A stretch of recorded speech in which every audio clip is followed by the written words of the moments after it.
All right, everybody, welcome into the Creed of Crypto podcast, where we provide immersive, essential, and evergreen strategies for the novice cryptocurrency investor. Better turn my monitor down. How you doing? This is Broke Boi Crypto, BBC. I have with me, as always, my co-host, Crypto Ewok. We have got a lot to talk about tonight. First off, apologies. We skipped last week, had a lot going on. We are real people, but there is so much to talk about tonight, I think. Even though we're still in the midst of this bear market, I think we've got a lot to talk about tonight. So, Ewok, first off, how you doing? How you feeling about the markets? How are things going with you? Going well, feeling good. Just getting over a cold. One of the reasons I couldn't do it Wednesday. Right. Not feeling well. Finally getting back to normal. Markets are still there. Not doing much. Nice and steady, straight across, and kind of choppy. Yeah, that's pretty much it. Not a lot going on. I mean, really not a lot going on with prices recently. I saw a tweet the other day. I forget who it was, but like basically for the last almost 2 months, we've been trading for the Bitcoin price all within about a 2% range. So, I mean, anybody who's been around the crypto game for a long time knows that is, nowhere near the amount of volatility we typically see. And I think most people just kind of feel like we are waiting for the other shoe to drop. That's of course we have since I think June. I mean, June was the first shoe, and now right. The last few weeks and few months with the rate hikes, all the semi-negative CPI news and stuff like that. We're just really waiting for the other shoe to drop. So we've got all the elections coming up here in a couple of weeks in the U.S. On November 1st and 2nd, we have the next round of FOMC meetings where we figure to get another probably 75-point rate hike on November the 2nd. We will see how that goes, despite other countries kind of, I don't want to say threatening, but not pleading for our country to not do that. But Yep. Yeah, Ewok. Well, I guess before we really get into this, I want to say that we are streaming this on both of our channels finally tonight. We've got it on Crypto Ewok's channel. We've got it on my own, Broke Boi Crypto. So pop in the chat. Let us know if you guys have any questions or anything. You can follow me on Twitter. I'm at Broke BOI Crypto. And Ewok, if you want to give out your stuff as well, and then kind of give me your impression about us just trading within this very small tunnel lately. Yeah, all my channels are Crypto Ewok and YouTube and Twitter. So hit me up there, like, subscribe to the channel. I think what I've seen, I saw a bunch of people that had shorts placed. So I wouldn't be surprised if we see a nice little candle to liquidate those folks before it does continue to get down. So that means a substantial pump probably before it continues back down further, because I think the shorts are starting to add up. There's a lot of sentiment across the space that everybody knows or thinks that we're going down. Right. So, they're doing the normal thing that, well, we think it's going to go down. We don't think it's going to go up much further. So let's place a short here and, try and multiply and leverage our money. You know how that works out usually. Right. Leverage. What was it? Liquor ladies and leverage. Yeah, something like that. So, The 3 L's. But I think you're pretty much right on that. And I'm just wondering, because we really haven't had, we've really never had this kind of crazy macro environment when it comes to Bitcoin and crypto. You know what I mean? Right. Since 2008, there really hasn't been this kind of environment, and sometimes we forget like that we did shut the country down a couple of years ago, and just kind of reaping what you sow now with all of that and finding out what that really does and how harmful that really was. I think it's going to be interesting. So I know long term, we'll be frank, neither one of us really care long term about what the next rate hike is going to be on the next FOMC meeting. They are set to meet November 1st and 2nd. So that is coming up. That's what I think is at Tuesday or Monday and Tuesday in 2 weeks. Yeah. Or Tuesday, Wednesday. Yeah, Tuesday. Yeah. I'm thinking a half. I think 50. Really? Yeah, I think they're going to take the UN suggestion into consideration a little bit. I don't think they'll go the full 75. I think we'll see 50 though. Hopefully, we'll see. Mhm. Completely wrong, and they may go full point. I don't know. Well, that would certainly, I think, be received short term really bullish by the market because I think most people have been thinking 75 since we got 75 the last round, and they've just been predicting this. Um, but I still, again, like I just said, you and I, longer mid to termish, I guess, after that, you and I both are still pretty, we're obviously still in a bear trend. I think we're going to be Oh in it yeah, still for a little while. And I think there will even be still, we've been saying it all year. Well, we still have a couple of months left. We have 2.5 months left. I think we're going to see even juicier prices to buy whatever your favorite asset may be here over the last I, couple months. So I agree completely. And I don't know, have the idiots in charge of the country, have they decided to call this a recession yet? I don't even know if they've I don't think you're going to have to given pry that out of in. their cold, dead hands. I don't think Yeah, that was ever going to happen. Yeah. I don't think they've given in to the fact that this is a recession. Let's change the definition all you want, but things Mhm. are not good. So Yeah. I think if anything, it would be after they, I mean, it seems pretty probable that the red wave, if you will, is coming here in these U.S. elections. It seems like we are going to have a lot of Republican victories all around. So who knows? Maybe they seed it after that. I mean, either way, whether the Democrats won or not, I think that they would, after the elections, that's when they would save the more honest rhetoric, yeah, if there is any to be had. yeah. So. Yeah, it's going to be interesting. I definitely agree with you that we're still going to have some more downside. But what does that really look like? I mean, nobody can say for sure. And I know a lot of people, you have been quoted many a time as saying you think maybe we get like just below 11K, which I got to tell you, to me, that would definitely signal like the mass capitulation. I think if we went down that low, for as many people that have left the market already, like Hmm. crypto is really not popular right now. The people are just not talking about it. Everybody's down. It's a scam again and all that stuff. But I think going down to that level would really start to chase out anyone who's not very, very serious about this. Well, I mean, it has to. We got to get all the people Yeah. saying Bitcoin's going to zero again. You got to get the NFTs pretty much worthless. You've got to get the discount off of Grayscale. There's a lot of things that need to flip in order for us to actually truly bottom. So Yeah.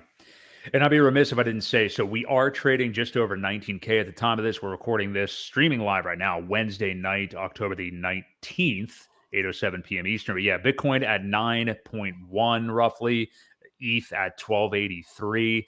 And as we're recording right now, a lot of alts are actually bleeding pretty good. It started just a little bit before we went on air here. So um, kind of interesting. I don't think this is like the start of this big final leg down or anything necessarily, but we're going to have this every now and then. And I tell you, the first time we revisit the previous lows of this bear market of around 17 and a half, which was back in June, if we get there, I don't want to keep acting like it's a guarantee, but if we do, man, that's when I think we're going to see real panic come back because, and not only that, the minute we start to go below that, I mean, people will be screaming, look out below. yeah, It's going to be crazy. but that's what it took the last cycle too. I mean, Mhm. it really had to. I think it got down to about 6,000, and people were really panicking. And then when it dropped to 3,500, whatever it was, it, Mhm. it it was the end of the world. Like I said, all the people were screaming, "It's going to zero," and that's really what you need for that pure capitulation to happen. Get it Right. turned around and start headed back the other way. Yeah, yeah, and those of us who are actually in this long term, and if you are watching or listening to this, you certainly are. If you're here right now, you're obviously somebody who takes this market very seriously, and you're the people who aren't planning on leaving or anything, and you want that mass capitulation. You know what I mean? Like you almost Yeah. at this point, like we're already this far down. Just another leg down like that really wouldn't impact many people's psyche very much at this point, and that's really all you can play with, because you're not selling at this point. You're not, if you're already underwater, I highly doubt you're going to be selling at any point now. So really all it is now is kind of psychological damage control, right? Well, think about it though. In order to get to that level, somebody's got to People be have to. selling, Right. right? Yeah. Now that doesn't take a whole lot. I think, if there are still longs that have not been liquidated, once it gets to a certain level, you're going to see the cascading effect of the liquidations from previous longs. But it's got to take people selling and getting out that haven't yet to truly panic for that to happen. So Right. Yeah. Yeah. It's going to be a fascinating next couple of weeks. Yeah, because this has really been the time frame. I mean, most of this year we have been saying that we thought November would be kind of the beginning of the end of this thing, that we would really be hitting our final bottom around that time. And it seems to be shaping up that way. I mean, all signs are pointing to that. You look at, again, some of the macro events. I really think the elections in the US are going to be a big deal, because, again, after that, you can kind of rip the Band-Aid off if you're the people in power. It's just kind of like, well, we won or we lost or whatever it is. We don't have anything to worry about for a couple of years. So, let's be a little bit more honest for a minute, let's start printing more money. Exactly. Yes. Yeah. Which for crypto purposes we kind of like. So for sure. It's going to be interesting. So we will obviously. There's just flat out not a lot to talk about with that, and I do find it interesting. I don't know about you, Ewok, but like when I'm listening to like some other content here and there, I kind of get sick of just even hearing about the macro stuff, because it's all so negative and it's always so much of the same thing that it's like, how much can we just keep talking about the same thing over and over again? Like, right. Yeah. We've all become people who talk about macro now that, that never used to be a topic when right. During a bull market, there's way too much other fun stuff going on. And now you've got this and right. But it really is shaping what's about to happen. I mean, you can't not talk about it either. No, and I agree. And yeah, it's funny. Yeah, like just how the crypto market seems to be tied to the actions of Jerome Powell, and just all these things going on. But yeah, it's going to be an interesting couple of weeks. And it's a good segue, because we're talking about how there's a lot of people out there struggling for things to talk about. Bear markets obviously lead to kind of infighting and people just being angry generally and stuff like that. Let's be frank. I mean, most people have just been kind of angry the last few years. That's just kind of where things are right now, or so you would believe. So you would think by looking online. But I want to talk a little bit about this tonight, and maybe we don't need to get to it this quickly. But again, there's not much else to get to. So a couple of weeks ago, when we last had our podcast, we kind of did a full blown Zen, the new crypto from Jack Levin, the 21st Google employee, apparently. DeFi got a lot of comparisons to Hex, which obviously Hex we talk about a lot on this podcast as well. And, since that has launched, I think that Ewok, maybe your kind of initial, I'll say this, but when we first talked about this, you were like literally hearing about it really for the first time. I mean, you knew of it, but we were really breaking it down in detail, I think, for the first time at that time. And I want to get a little bit. Oh, I think I lost Ewok. You still there? He is not. So I'm going to fly solo for a minute. So basically, on the podcast a couple of weeks ago, we introduced Zen for the first time. And again, the new project from Jack Levin. I've covered it a lot on my channel, obviously, as well. I made a couple of videos on it so far. And a couple of weeks ago, I was really introducing Ewok to it for the first time. And make sure I'm still live. Yeah, I am. Okay. So it was kind of his first foray into it and learning what it was all about and everything. And we've seen some really interesting stuff since that conversation. Not only with the way that Zen is looked at by people, it's kind of gone viral since then. I mean, I happened to I purely just made a couple of videos on it because I was interested in it and wanted to see what it was all about. And they were my two by far, most viewed videos that I've made on the channel so far. And just trying to get Ewok back on here. Okay, winging it for now. LOL. But it's gone viral since then. And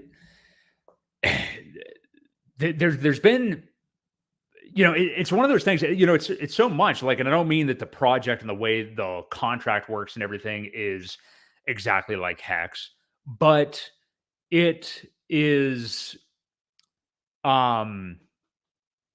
as controversial, I guess, as Hex has been, and not because Jack Levin is similar to Richard Hart or anything. Actually, I think they're polar opposites, which is what makes this pretty interesting to me. But I think just because this time around, I think it's because, well, it's a free airdrop and you just pay the gas fee, obviously, to get it, which people are obviously going to like. There's a lot of free in crypto, which is a cool thing. Although some people would argue that it's not really free. But I think part of the reason for the viral nature of this is,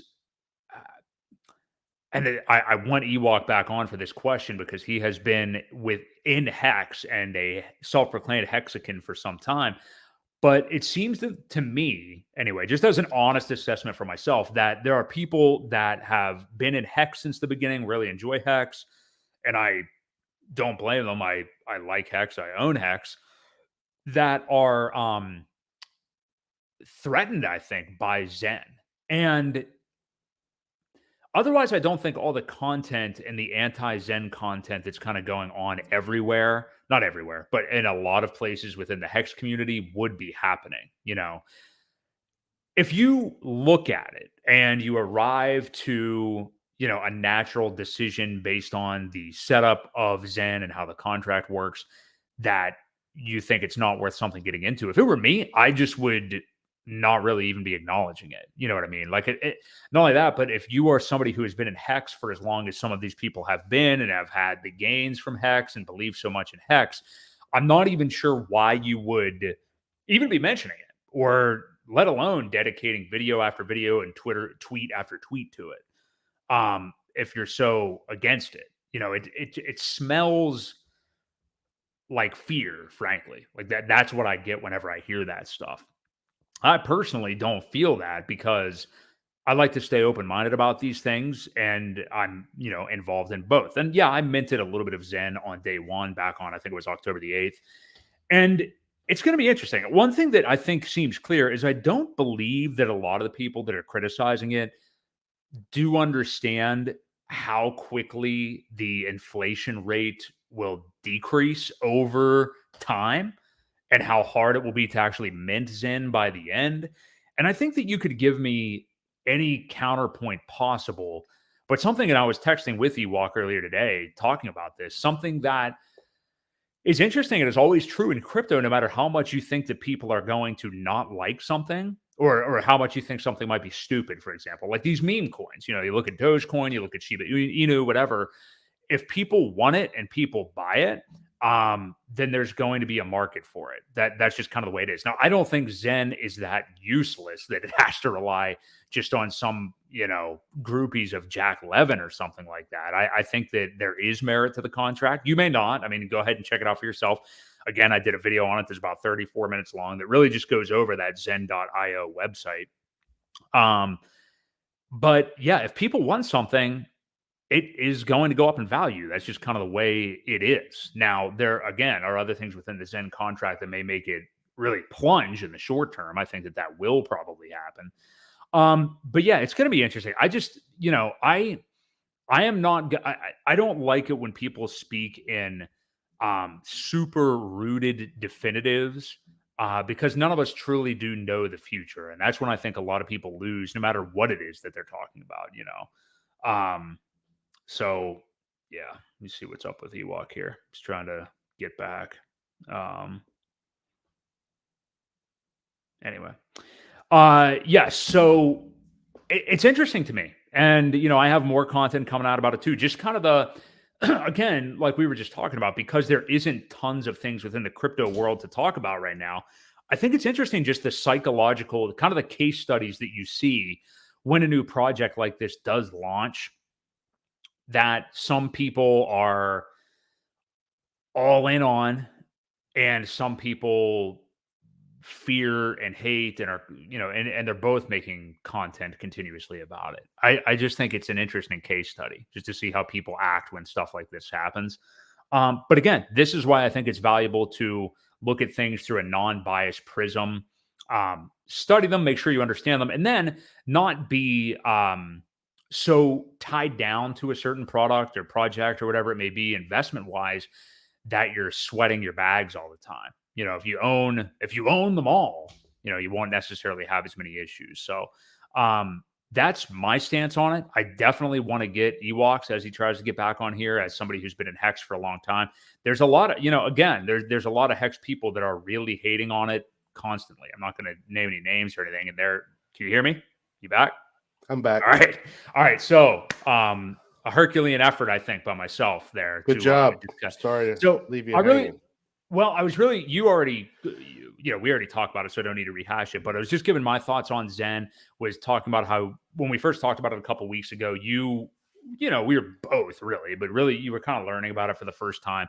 And I want to know kind of, first off, how your view of it has maybe changed or anything over the last couple of weeks. First off, let's just talk about your impression of it as somebody who's been in Hex really since like the beginning. Well, I think the whole bot thing really screwed with my head. I was like, I didn't even think about it as we were talking. You and I were talking about it, learning about it, and I didn't foresee.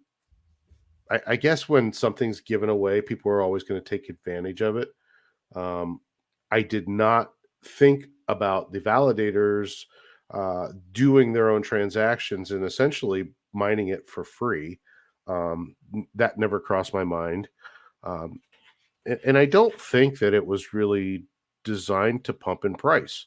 So there's a lot of I haven't read the white paper. That's my own fault. I haven't done a lot of that stuff. So my opinion is that it's gone to zero. The idea is to keep mining it, minting it for free, not buying it. Please don't put your money into it, for God's sakes. I don't think anybody should be doing that at this point. Yeah. Because it's going to, for 8,000 days, I think it's going to continue to have this mint phase, right? Am I right there?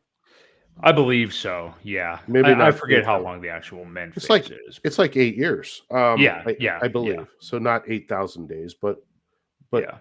About a little under 3,000 days. Yeah. So I'm not sure the game theory. I'm not sure. I just haven't really cared enough. I don't think I just don't see any price potential for it. And there's going to be a ton of coins out there. So we'll see. Like I just don't. But I'm sure what you were talking about is the maybe the infighting between the Hexicans and the Zen folks, the Zenians, the Xena warrior princesses, Zenites, whatever. Yeah. Xenophobes. So I will give you my take on that. When the Bitcoin folks when Hex came out and the Bitcoin people said it's a scam, they probably said that about everything, and they were right 97% of the time. So they're just used to it. I don't know that they have anything really against Hex. Maybe they didn't like Richard because he used to be a Bitcoin maxi. So there's that extra, big FU to him. But I think the Hexicans learned along the way that to get a good project, it takes something pretty special, and a community that's pretty special.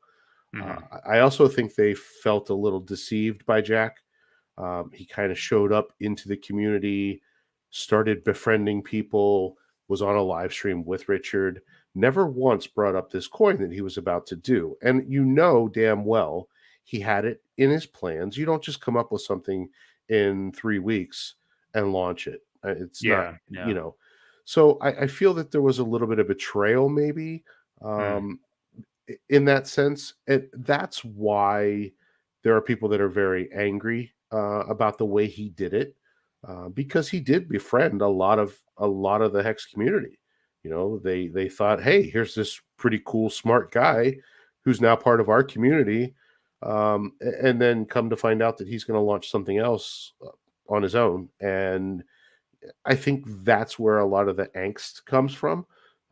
So them saying that this is a scam, um, you did make a comment on one of your videos that say, well, of course they're going to say that to pump their bags, but I think once you realize what Hex is and how truly special it is, it's not about pumping their own bags, though. It's about trying to get people into the right thing that we know is not going to wreck them. I Yeah. think there's more that than the selfishness of saying, well, yeah, I just want to pump my own bags. So, that's kind of where I stand on it. I just feel that there was a little bit of betrayal, and I think he did it kind of the wrong way. If he had come in and said, hey, I really like what you guys are doing here. By the way, I'm going to launch something too. But he didn't come out and say that ever until it was after the fact. And, Yeah. I think that possibly could have been done a little bit better. That's all. Yeah, that's pretty fair. Yeah. And I definitely do get your point of view. I think what helps with the way that you're describing it is you're being really diplomatic and thoughtful in your response to it. Well, I guess I've when got I, nothing. Yeah, I have no reason to be anything other than that. That's yeah, kind of how I handle, even on Twitter. I'm not one of those people to jump into a fight and get pick sides, and I stay away from that nonsense. You know that. I'm a pretty easygoing guy. We've worked together before. I'm not one to do stuff like that. It doesn't do anybody any good. So sorry I cut you off there, but that's no, just. I just, I think like the tendency for me to say some of that stuff in the videos that I made was more in response to the people that are being way more abrasive about it. And just, if you like you and I talked about this, if you hate it so much, or you think that it is going to wreck people, or you don't want people to get into it, why would you be covering it day in and Oh, I day know. out? And I'm sure people are saying that. I'm sure other Hex people that have better intentions are saying that. When Yeah. you're tweeting about it incessantly every day, and you're making videos on it, like what I think about Zen crypto. Now I changed my mind. It's like, Yeah. why are you covering it? Obviously, your intent is more to get clicks, which, hey, I respect that. I mean, I do that too. I think everybody wants to do that. But don't say out of one side of your mouth that you don't want people getting into the wrong thing, and then you're covering it constantly. Yeah. You know I what I know. mean? Yeah. Yep. It's a terrible model to try and keep people away from it, because there are degenerates out there that no matter what you say about it, how bad it is, they're going to go look at it. It's going to Mhm. get eyes on it. If you don't want people to get into things like that, you just don't talk about it. Definitely. Um, Yeah. that's the best way. If it's not coming from you, then you can honestly say, "I never said about it on stream." Right. I, I'll flat out say I don't recommend anybody spend money. If you want to mint, whatever, do whatever you want to do. The choice is ultimately yours.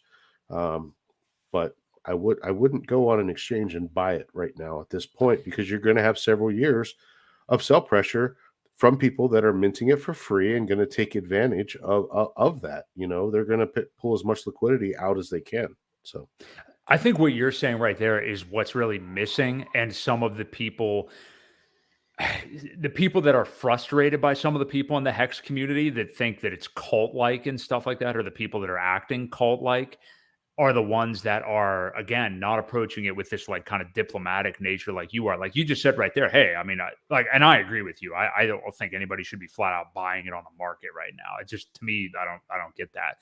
But you just said, if you want to mint some for a gas fee here and there, okay. Well, there are people that, you know, that is so damaging. You can't be saying things like that. And it's like, whoa, whoa, whoa. Like, I mean, we talk about like all the censorship battles and stuff like that we have throughout the world right now, and just some of the No, it's what it is. The censorship battles. I mean, it's crazy what we're seeing right now. People being silenced for not agreeing with the masses. And it's funny to me because the people that are acting this way are in crypto. Like they're not woke. You know what I mean? Like they're not of the subculture that you would think would be silencing people, and some of them are acting like that. This is not the majority, but some of them are acting that way. Is it like you can't talk about it? And it's like, okay, well, what's all this free speech and everything that you guys were talking about before? Yep. No, I agree completely. Yeah. So anyway, yeah, that's kind of it. And I have never acted like Zen was, on the level of Hex or anything like that. I would obviously rather own Hex. I think that there's just in general, like I said at the beginning of this, there's a lot of just people that are down and stuff because we are in the midst of a bear market. A coin like this launches, and now we have another one actually, which has no relation to these products at all. But I don't know if you've heard about Aptos, which I don't want to get into too much. Nope. You don't know anything about it? It doesn't seem like something you would know anything about. And I mean that as a compliment. Yeah, so I won't get too far into it, but I was doing a lot of reading on it today. It's actually a couple of guys who were with Facebook and Meta that were working on that Libra token that they were going to make a few years ago. And this is their new L1 blockchain. That is like the newest, fastest one. And 160,000 transactions per second. And it reminds me a lot of Solana because it's a lot of big money. It's a huge venture capitalist, big business, new L1. And it's going to be interesting. I guess that whenever it was released on October the 17th, they hadn't released like any of the tokenomics of it. Nobody even really knew much about the coin. So it kind of plummeted right away. Rebounded a little bit. I guess it's on all the exchanges now. It's already like in the top 60 or so on Coin Market Cap. I don't know. To me, it just screams, again, kind of Solana 2.0, which, I mean, I guess that would be great for some people because that means mad gains for a little while, but definitely not something I would be interested in right now. So does that mean they can shut it off at will? Right. Yeah, that's what I mean. It's just, when you see I don't want to say the wrong kind of people, but this kind of old money, the venture capitalist type things like this in crypto, you do tend to get a little bit nervous about whatever it is. Yeah. Right. I would stay away because, they're all about self-custody is bad. You should give us custody. Right. And when I hear that, I run as far away as I can. Yeah.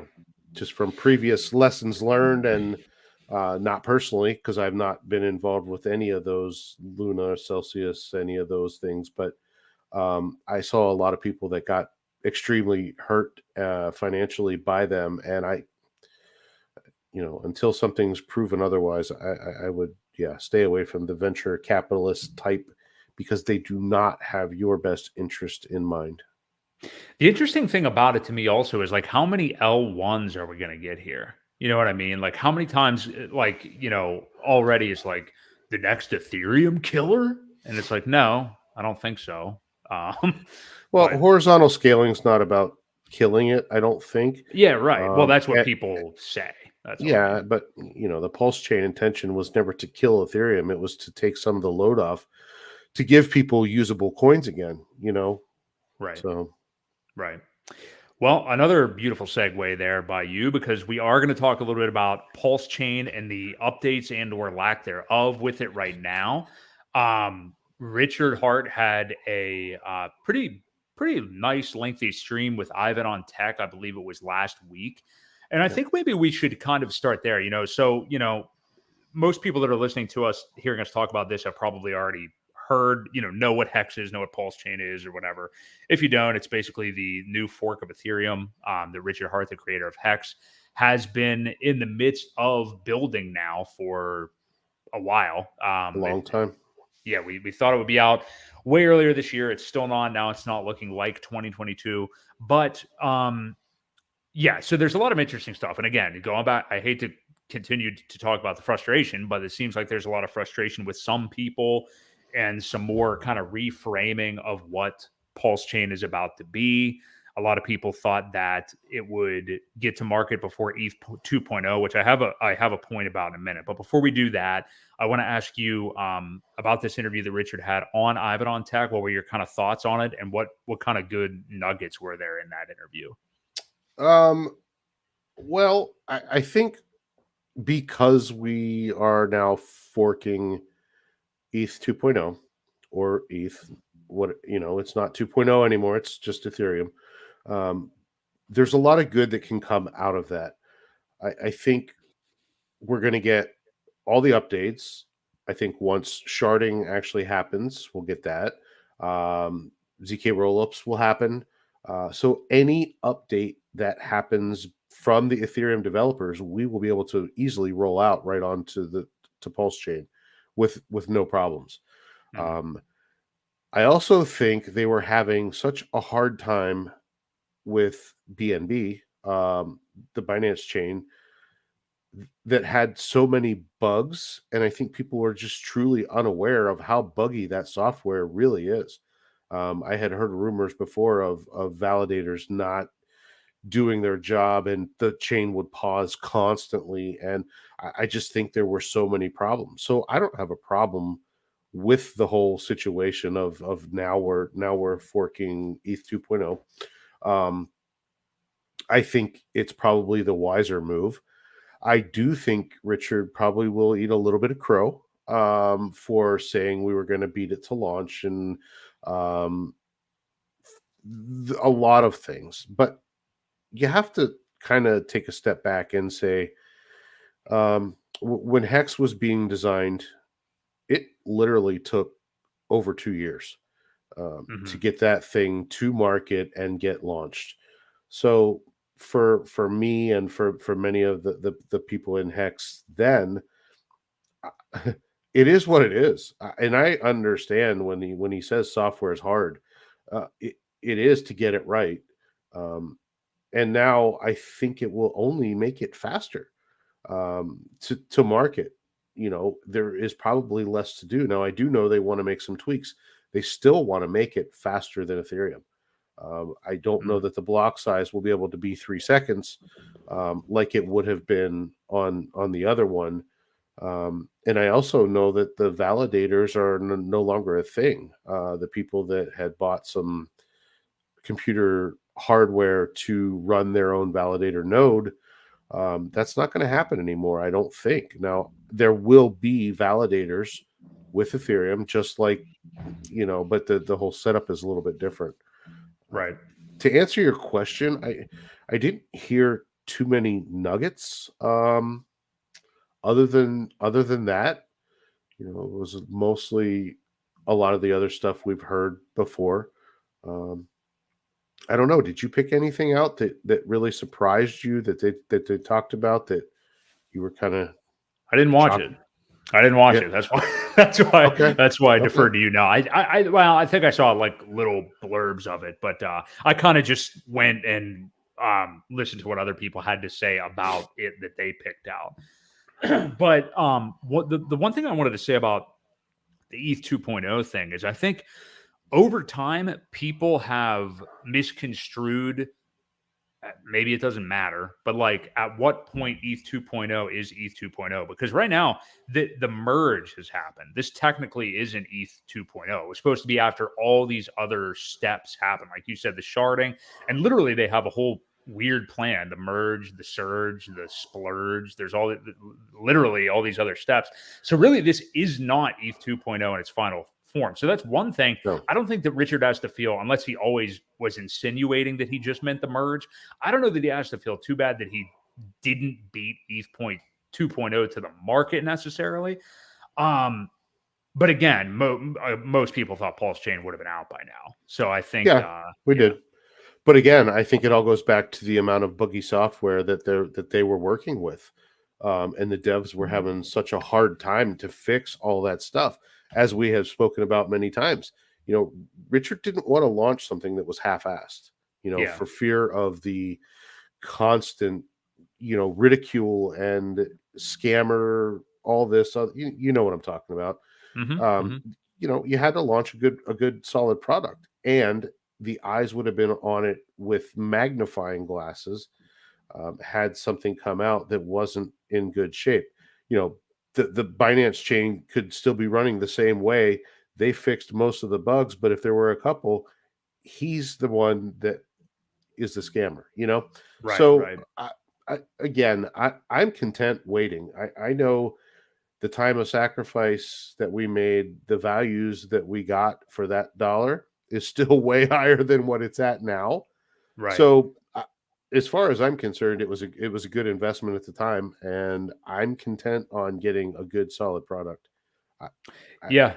And I do agree with you. I understand, it goes back to when you had your little reboot issue there. I was talking about the frustration of people with Zen and like the Hex community and stuff. And I think something like that comes from when you are maybe like over leveraged in something to where you feel like you have to defend it to no end. And I think with some of the people that are getting upset about Pulse, like we've talked about before, Mhm. probably just sacrificed way more than they were willing to be without for this Sure. long. And that's why they still feel this way. Now, yeah, I get it. I mean, it's been over a year for the actual Pulse sacrifice. So, yeah, I mean, if it were me, I definitely would have expected that you'd be getting that back by now. You know what I mean? Yeah, But sometimes I think people do forget that it is called a sacrifice. that's And right. I know for myself that I mean, yeah, I do still maybe incorrectly expect that I'm getting something for that. But it was in about like, if I never see that again, it won't really impact my life. That's what Yeah. people should have treated it like. Yep, I agree. We have to get out the definition for some folks, though, of sacrifice. And, yes, of course, we expect something. But the definition of sacrifice was you sacrificed for the freedom of speech, for freedom of movement, those type of things. That's what it was for. And by the way, you're going to get some points. So I know it's a slippery slope, especially the wording on it, the way it was done. Obviously, that was for regulations purposes. Right. Um, but yeah, the reason people are upset is because they put in more than they should have, Yeah. hoping for a quick return by now. And you know what? Those are the ones that are going to sell when this thing launches because they Yeah. are now short on money. Right. So Right. I'm kind of glad. I think it's kind of funny. I hope they do get out as quickly as possible. Right. And that way we can see a better trajectory up whenever this thing decides to run. So, I and I think a really lot of don't people. think we're too far away from launch. I still don't. Okay. I mean, we could launch by the end of the year. I know there's going to be a testnet V3 will be Right. launched. Right. But because we're forking Ethereum, something that is they've got the bugs worked out of it, it's clearly working well. The developers are on it, and I think it will actually speed it up rather than if they had continued on the path they were on, we might not have seen it until third quarter next year. Right. Right. So, Yeah, that is definitely good news. Yeah, and that's something that I did forget to mention is we are actually going to see a V3 of the test net. And that wasn't a thing before. I mean, that was recent news, correct? there was mention of it at one Oh, okay. point, All right. but he still confirmed that there will be a V3. Why not make it right so we can bang on it and try and break it? Right. Yeah. So, Yeah. Yeah, it's I think a lot of what this is people that are a lot of people have their time horizons messed up in crypto. And we've talked about this theme before, but I think it is the fact that crypto is so volatile. And yes, that does sometimes mean that you can do, frankly, in a vacuum, make what it would normally be a dumb decision and end mm, up benefiting big time out of it because crypto can be that way. But it works both ways. You can also look like a complete fool and lose tons of money. Um, but I think people think that like overnight rich scenario is something that's more common than like they don't realize that how that kind of thing happens in crypto. So they come to crypto expecting this really, really short time horizon. And I mean really, really short. And that's what's so yeah, crazy is you can make the kind of gains in crypto that would take you 20 plus years or right, forever, like never in traditional finance.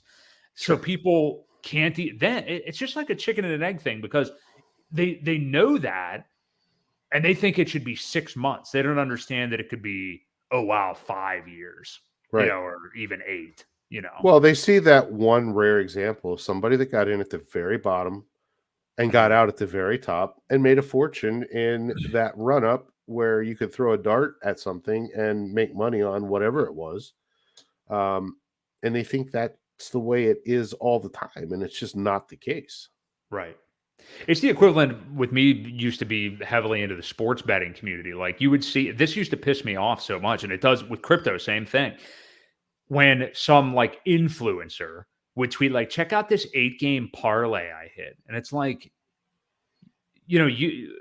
And I don't want to be guilty myself of like censoring free speech, but it's like I was gonna say something I hate, but like, you're harming people so much by saying stuff like that. But I am Darwinian, I think, in nature, and it's like, all right, if some dumbass wants to see that and go think that you can have success betting 8-game parlays, then he probably deserves to get what's coming to him. Yep, Like, it's just, exactly. and you see, yeah, you do see it in crypto too. You see somebody who like bought one of the meme coins at the bottom, and have Yeah. all kinds of success. Yep, it happens. I mean, it will continue to happen, and those type of people, they're degenerate usually, that have that mentality. They don't have any kind of long term goals set up. They want it now. They want it fast, and usually they're the ones that end up the most wrecked. So Yeah. Well, we've talked about a lot of really negative stuff here, because that's objectively kind of how most of it looks. But mm, to give kind of a positive spin as we wind down here, Ewok, what are let's focus on somebody who might be stumbling across this or other crypto content right now that is new to crypto, which probably isn't going to be very many people, because they're not going to come to the market at this kind of time. But what is there to be positive about? I mean, like, if you're first getting into this, and you're really starting off like on the ground floor here with where these prices could be, what are some positive spins that you could put on the market right now, or what would you tell like a new investor right now? um, well, as you know, I'm quite the hex fan, Really? fanatic, whatever you want to call it. I did forget when you asked about nuggets. So Hmm. he kind of mentioned that, and he can't really say with um, certainty that about any price kind of calls for the better terms. Anyway, he can't Mhm. make forward looking statements against price either, nor should he speak about it. But he did kind of hint around that he thinks Hex probably did bottom. Oh, I think he Uh, flat out said it. I think um, maybe not on a stream. Not on a no, stream. I heard from somebody else, but maybe it, that's hearsay. he might have mentioned it more on Hexologist's stream than Mhm. he did on Ivan's, just because it was more just the community. Um, but as a positive thing, I think the one of the better investments that you can get yourself into is something like Hex, where there's a lot of positives to it. There are no middlemen. The code is the code. You're on about a 95% drop in price. Many people seem to think it's bottomed or damn close. Um, I don't know how many better signs you can get. There's a documentary coming out. I don't know if we have you talked about that at all. The documentary that is being released, they're adding a 40-piece orchestra. They were just doing the Oh score yeah. last week. So it's almost complete. Hopefully we see it on Netflix or whatever gets the most eyes on it. I am looking forward But to that. The highest of stakes, correct? yeah, it's the Yeah. highest of Yeah. stakes. This It's would gonna be be interesting. interesting. I mean, and I don't think it's gonna be the Richard show. I really don't. Right. There's a Right. lot of, from what I understand, there's a lot of good. There's a lot of bad. There's a lot of you make your own decision. But this is what's happening in this community anyway.